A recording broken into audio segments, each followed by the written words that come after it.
When I think about greenhouse churches, I think about the image of an apple.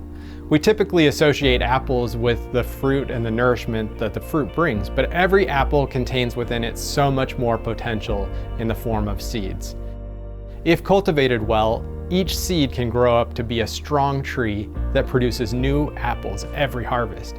Every apple contains the potential to produce an orchard. Similarly, every Jesus follower contains the potential to produce other Jesus followers. Every disciple has the potential to produce other disciples. Every small community has the capacity to multiply.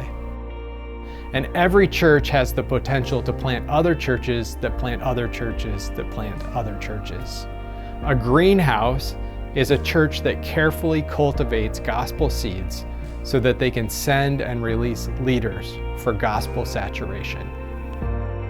The greenhouse experience has been incredibly refining because it's really honed not only my gifts and my talents and my calling, but also my purpose. It's a place where you can find how you are individually equipped to do something by the Holy Spirit. When we were serving in established churches, a lot of it was kind of fitting some of our skills and our gifts and our talents into what was already there. Yeah. Whereas a greenhouse church, it creates more opportunity for creativity, exploring things, for making mistakes, for trying new things.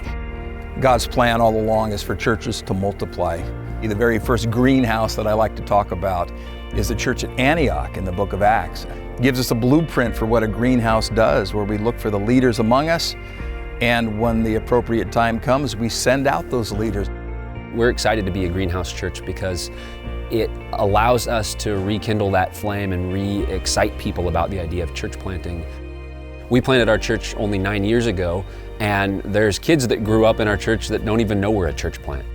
Bringing a church planting couple in brings all that back to the center and says we're a part of the mission of Jesus here. We're growing and developing planters here to send to our region. It's not sending to the ends of the earth necessarily, but it's our Judea. It's fun to get to invest in the other places in our community that still have people that need to know Jesus, and we want to see the gospel go forward to them. Our mentor has known the right questions to ask that we didn't even know to ask. Having someone who's had to find out the hard way, but yet willing to give the wisdom and knowledge and experience that they've already had in life to equip you, that's a beautiful thing.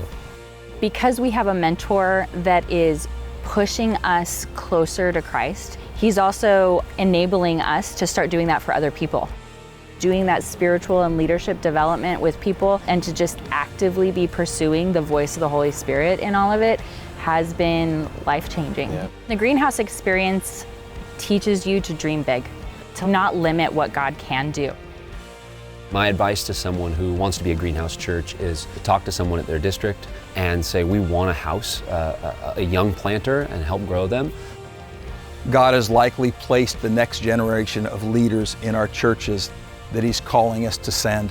My counsel is to find them and to help them and support them and send them out when the time is right.